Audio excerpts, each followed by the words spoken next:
Nous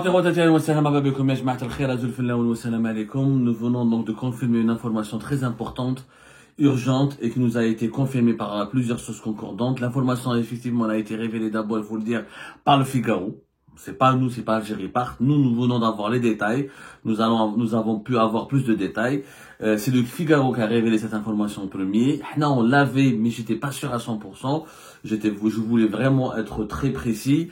Donc, le patron de la DGSE, le patron des services secrets français, la Direction Générale de la Sécurité Extérieure, qui est le service de renseignement français le plus important. En France, ils ont deux grands services secrets, la DGSI, la Direction Générale de la Sécurité Intérieure, et la DGSE, la Direction Générale de la Sécurité Extérieure. Nicolas Lerner, donc c'est le patron de la DGSE. Il s'est déplacé hier à Alger le lundi 13 janvier. Il a fait un voyage à Alger, il a été reçu, il a été envoyé par Emmanuel Macron. Par le président français Emmanuel Macron, il a été dépêché à Alger pour une mission pour rencontrer les hauts responsables algériens, notamment son interlocuteur direct qu'il a reçu et qui s'est entretenu longuement avec lui. Je parle du général Fethi Moussaoui, le patron de la DDSE, la Direction Générale de la Documentation de la Sécurité Extérieure, qui est le service de renseignement extérieur algérien. Nicolas Lerner, donc, il a longuement parlé à Fethi Moussaoui au sujet des relations franco-algériennes et au sujet de la crise actuelle et des tensions actuelles qui divisent l'Algérie et la France. C'est un signe de dégel. Le fait que l'Algérie a accueilli le patron de la DGSE, c'est qu'il y a une volonté de dialogue, une volonté d'ouvrir une porte, une volonté de discuter, de trouver une nouvelle assise ou un nouveau terrain de discussion pour aborder les vrais problèmes et pour les résoudre. Alors effectivement, hier, il y avait l'information a commencé à fuiter sur les réseaux sociaux lorsqu'un avion, un Falcon 2000EX qui appartient au groupe présidentiel français, il a fait un aller-retour entre l'aéroport de Villacoublay et Alger dans la journée, c'était 13 janvier. On a tous compris que les autorités françaises avaient dépêché un interlocuteur officiellement pour négocier avec les autorités algériennes afin de trouver des solutions à cette crise. Bon, on savait pas au départ qui était à l'intérieur de ce Falcon 2000X qui appartient à la présidence française. On a pu confirmer par la suite qu'il s'agit du patron de la DGSE, Nicolas Lerner. Nicolas Lerner, c'est un personnage très intéressant en France. Juste une présentation pour les Algériens et les Algériens qui ne connaissent pas, parce que nous, on a l'habitude de connaître Bernard Rémier, qui était avant lui, qui était plus ancien que lui, plus âgé que lui. Nicolas Lerner, il a 46 ans. C'est un jeune. Il était auparavant le directeur de la DGSI. C'est rare, il était à la tête du renseignement intérieur, la Direction Générale de la Sécurité Intérieure, depuis 2018. Et en août 2023, fin décembre 2023, vers décembre 2023. Et fin décembre 2023, il a été nommé à la tête de la DGSE, mais il a commencé à prendre ses fonctions à partir du 9 janvier 2024. Il a remplacé Bernard Rémier. Alors, aujourd'hui, il a 46 ans. Au moment de la prise de ses fonctions, il avait 45 ans. Il est considéré comme le plus grand spécialiste français de la sécurité du renseignement. Il est très très respecté dans le domaine dans le secteur du renseignement ici en France. Il a une très grande connaissance des dossiers les plus sensibles.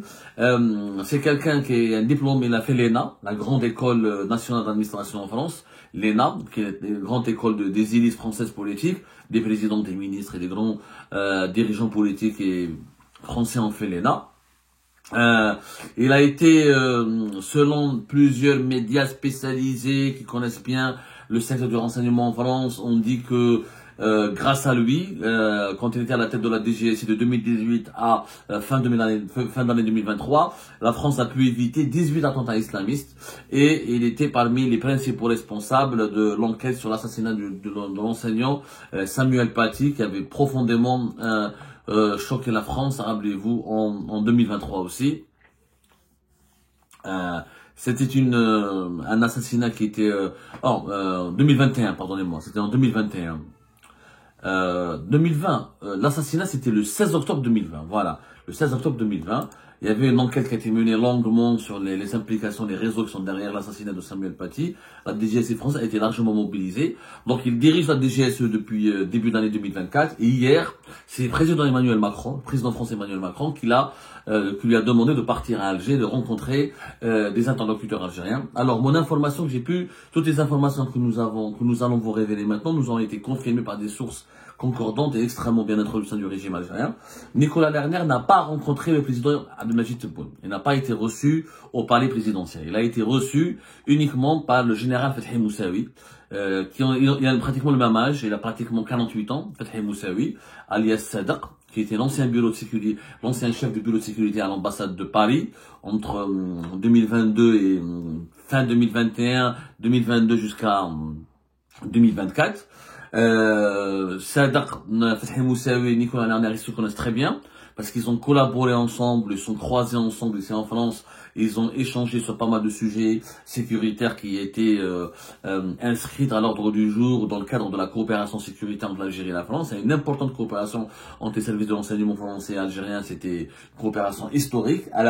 Cette coopération, elle a été énormément, elle a baissé en intensité, elle a baissé en efficacité, elle n'est plus comme elle était aussi prestigieuse qu'à l'époque du général Tawfiq, à l'époque de l'ex-DLS, durant les années 90 jusqu'à 2015. Mais, je vous ai dit la dernière fois, je vous ai dit que l'un des gros problèmes, l'une des explications, plutôt, l'un des facteurs qui aggrave la déstabilisation des relations algéro-françaises, c'est l'absence ou l'effacement des services secrets algériens. C'est l'effacement des services secrets algériens. Comme nous n'avons plus de patron des services secrets algériens depuis 2019, et comme les services secrets ont connu une très grande instabilité, notamment le renseignement extérieur, les services secrets algériens n'ont plus cette force de frappe, ou cette capacité organisationnelle et opérationnelle à intervenir dans certains dossiers géopolitiques et diplomatiques extrêmement complexes. Lorsque le politique échoue, lorsque le politique n'arrive plus à trouver des solutions face à une impasse ou à un problème, c'est sécuritaire et c'est les services de renseignement qui avaient l'habitude d'intervenir en Algérie pour dialoguer avec les interlocuteurs étrangers qui sont américains, britanniques, russes, chinois ou français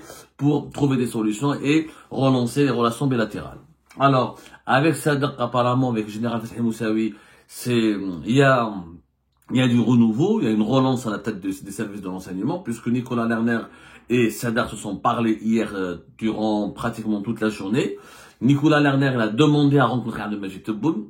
Fethi Moussaoui, le général Sadaq, lui a clairement expliqué que Tebboune n'était pas disposé à l'accueillir pour le moment et que le général Sadaq, il a toutes les autorisations, il a obtenu le feu vert, il a obtenu toute la bénédiction de Tebboune pour parler ouvertement et officiellement au nom de l'État algérien, pour aborder les problèmes avec la France, pour trouver des solutions. Donc Nicolas Lerner n'est pas allé au palais présidentiel, il a rencontré uniquement Fethi Moussaoui, et durant cette rencontre, ils ont parlé de la crise des influenceurs, des récents incidents.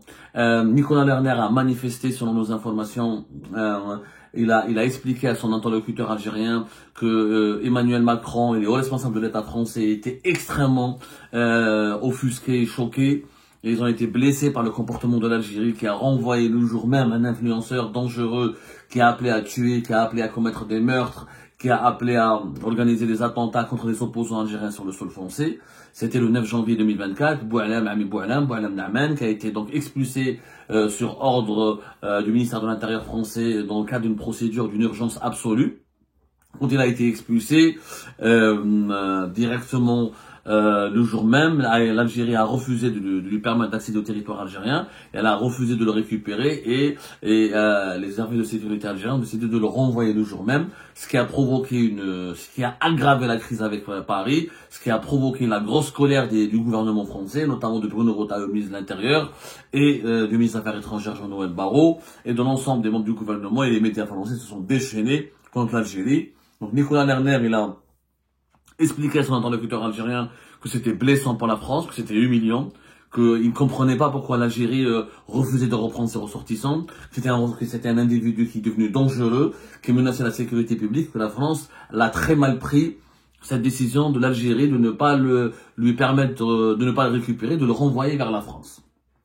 Que c'était le principal motif de colère en ce moment des autorités françaises qui ne comprennent pas pourquoi l'Algérie est devenue hostile et qui ne comprennent pas pourquoi le comportement très hostile pour eux, c'est une hostilité gratuite, c'est de la méchanceté gratuite.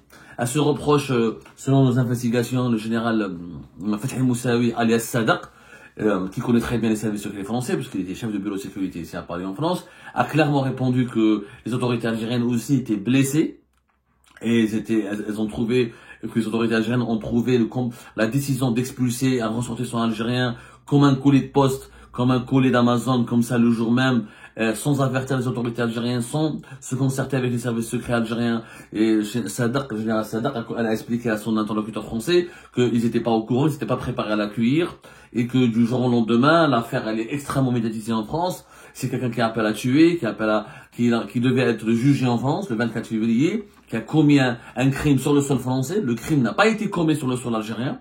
Donc l'Algérie ne pouvait pas le juger, le condamner, parce que le crime n'a pas été commis en France, il a été commis en Algérie, et que l'Algérie, donc, elle ne savait pas quoi faire, elle était prise de court, elle était surprise par la rapidité, surprise, étonnée, voire même vraiment très étonnée par la rapidité de la procédure d'expulsion. Et comme on l'a dit, Algérie part, les autorités algériennes avaient peur d'être piégées. Qu'est-ce qu'elles allaient faire? Condamner Boualem Naaman et le récupérer et ne pas le condamner, et ne pas le remettre en prison, ne pas le juger, ça aurait été interprété par la presse française et par les lobbies français anti-algériens comme une complicité, comme une forme de protection, comme une bénédiction qui aurait été accordée par les autorités algériennes. Le récupérer, le présenter devant un juge, le condamner, le mettre en prison, aurait été un très mauvais signal que le régime algérien aurait renvoyé à ses propres partisans, puisque les partisans du régime algérien vont dire, écoutez, avant à la regarder, même les influenceurs pro-régime algérien ne sont pas épargnés par les emprisonnements, même les partisans du régime algérien, malgré qu'ils soient partisans et fidèles et loyaux à l'égard du régime algérien, ils ont été punis, ils ont été emprisonnés abusivement, incarcérés, juste pour faire plaisir à la France, parce que la France leur a demandé de le faire, et que l'Algérie donc est colonisée, le régime algérien donc n'est pas indépendant, et il n'est pas nationaliste, il roule pour la France, vous êtes Faransa, vous êtes Harka, etc. Donc les autorités françaises, algériennes, les autorités françaises ont mis les autorités algériennes dans une position extrêmement délicate. Voilà, ils n'étaient pas préparés à l'accueillir, ils n'étaient pas préparés à trouver une solution. Donc le général Sadak a expliqué à Nicolas Lerner qu'il aurait fallu au moins que les services de l'enseignement français contactent les services de l'enseignement algérien via le bureau de sécurité de l'ambassade, au niveau de l'ambassade d'Algérie, qu'ils auraient pu trouver une solution. Il fallait le maintenir ou le placer en détention ou le maintenir dans un centre de rétention administratif, en attendant que l'Algérie trouve une solution pendant quelques jours, pendant quelques semaines, que la tension médiatique baisse un peu et que l'Algérie trouve une solution pour ensuite valider son expulsion. Mais du jour au lendemain, il a été arrêté le 5, il a été arrêté plutôt le 4 janvier, c'est ça?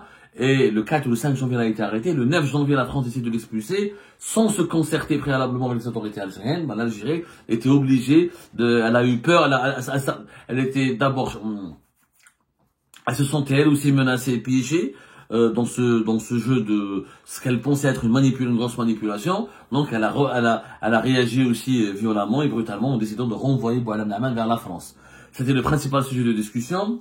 Du côté français comme du côté algérien, Nicolas Lerner et le général Sadak se sont mis d'accord pour proposer des solutions pour baisser la tension entre les deux pays. La France, selon Nicolas Lerner, il a été chargé par Emmanuel Macron de délivrer un message clair aux autorités algériennes. La France ne veut pas envenimer les relations avec l'Algérie, ne veut pas adopter une politique hostile contre l'Algérie. Elle ne veut pas d'une animosité à l'égard de l'Algérie, elle ne veut pas d'une crise avec l'Algérie, elle tient à ce que les relations soient stables et amicales. Du côté algérien, le général Sadak a assuré aussi à son interlocuteur que l'Algérie aussi ne veut pas, elle est contre l'escalade, elle est pour la désescalade, elle est contre elle est contre les provocations, elle ne cherche pas à provoquer la France, elle ne cherche pas à instaurer un climat de tension permanente avec Paris, et elle aimerait bien aussi trouver un climat plus serein, plus paisible. Mais pour cela, l'Algérie, selon le message qui a été en tout cas délivré par le général Sadak par Nicolas Lerner, l'Algérie voudrait que les hauts responsables français arrêtent de l'attaquer, notamment en faisant référence à Bruno Retailleau, au ministre, aux responsables de la droite la plus dure, la droite la plus conservatrice, de cesser d'attaquer, de cesser de mettre de l'huile sur le feu, d'alimenter une campagne anti-algérienne. Ça, le régime algérien ne le supporte vraiment pas. Donc le message était clair du côté d'Alger. Si y a une volonté d'apaisement de la part de la France, il faudrait qu'à la France, qu'elle contrôle un peu ses hauts responsables politiques et qu'ils arrêtent de faire de l'Algérie bashing, comme on dit, c'est-à-dire de entretenir une campagne de critique très acerbe contre le régime algérien en permanence, en mobilisant les médias et faisant des déclarations publiques très fracassantes. Donc l'Algérie voudrait bien, selon ce qui a été dit pendant cette réunion, selon nos investigations, que la tension baisse, que ça se calme, que les relations se normalisent. Mais pour cela, il faudrait qu'il y ait un respect mutuel et il faudrait qu'il y ait aussi une entente et un dialogue mutuel. C'est une première initiative. Cette rencontre, voilà, j'ai pas le compte rendu de la réunion, je travaille pas pour les services secrets non plus, hein. Voilà, vous assure, je suis qu'un journaliste, c'est déjà extraordinaire, hein. C'était très compliqué pour moi de trouver des informations. Ça a tourné donc autour les discussions, donc Nicolas Lerner, quand il est revenu vers Paris, il est revenu avec un engagement officiel de la part des autorités algériennes à dialoguer, à discuter, à ne pas alimenter l'escalade, à ne pas ne pas alimenter des campagnes de haine contre la France, et que l'Algérie est disposée à trouver des solutions pour lever les malentendus. Du côté français, il y a eu des engagements qui ont été fournis aussi pour déterminer, pour mettre en place une délégation française qui viendrait prochainement à Alger pour rencontrer Abdelmadjid Tebboune ou les hauts responsables de l'État algérien afin de relancer le dialogue et de trouver et de sortir avec une feuille de route d'apaisement. On va vers l'apaisement. Donc les deux États ont décidé de relancer le dialogue et de choisir l'apaisement parce que personne n'est à gagner. Ni l'Algérie ni la France ne sont gagnants dans aucun des pays n'est gagnant dans cette relation toxique. Voilà, dans cette relation toxique de disputes permanentes, de reproches permanents, de remontrances, d'attaques permanentes. Tout le monde est perdant. L'Algérie a beaucoup à perdre, la France elle a beaucoup à perdre. Il y a des liens humains très forts, il y a des liens démographiques, culturels et historiques et politiques très forts. Donc, comme c'était prévu, ce sont les services secrets qui trouvent des solutions à la place des politiques. Entre les politiques, entre l'Algérie et la France, ça a toujours été une vérité. Quand les politiques n'arrivent pas à trouver les solutions, à débloquer les situations, à trouver les mots nécessaires ou les protocoles nécessaires pour aboutir à des solutions, à des règlements à l'amiable de certains conflits politiques, les services secrets, ils ont les langages, ils ont les codes, ils ont la capacité de trouver des compromis et de faire des concessions les uns vis-à-vis des autres pour relancer les relations bilatérales et pour sortir d'une impasse. C'est un bon début. Maintenant, est-ce que le régime algérien respectera sa parole? Est-ce que la France va contrôler, est-ce que l'État français pourrait contrôler les autres groupes politiques français qui en veulent beaucoup à l'Algérie, qui veulent régler leur compte avec l'Algérie ou qui estiment que le régime algérien est devenu une menace de déstabilisation pour la France? Ça reste à déterminer dans les jours à venir. Mais je pense qu'on se dirige vers l'apaisement. Je pense que du côté français comme du côté algérien, cette crise a fait beaucoup de dégâts, a fait beaucoup de bruit, c'était une forte tempête. Elle a empêché beaucoup de monde à dormir à Alger comme à Paris et que personne n'est gagnant. Tout le monde a beaucoup à perdre, je dis bien tout le monde a beaucoup à perdre dans cette crise. L'Algérie et la France sont totalement perdantes au regard des intérêts extrêmement immenses qu'il y a les deux pays. Les deux États ont intérêt à trouver à renouer le dialogue dans l'apaisement et dans la sérénité pour trouver des solutions avec que personne ne soit lésé. Bien sûr, l'Algérie ne doit pas être lésée et bien sûr la France verra sur ses intérêts pour qu'il ne soit pas lésé et violé. Donc, d'ici la fin, je pense que d'après mes informations, d'ici la fin de semaine, d'ici cette semaine en cours, il y aura peut-être ou un échange de communiqués, des échanges de lettres, ou un échange téléphonique entre Tebboune et Macron. Ensuite, une délégation française qui devrait venir à Alger pour discuter officiellement de tous les malentendus qui nourrissent les crispations entre les deux pays. Voilà ce qu'on pouvait vous dire sur cette visite urgente et secrète du patron des services secrets français, Nicolas Lerner, à Alger hier le 13 janvier 2025.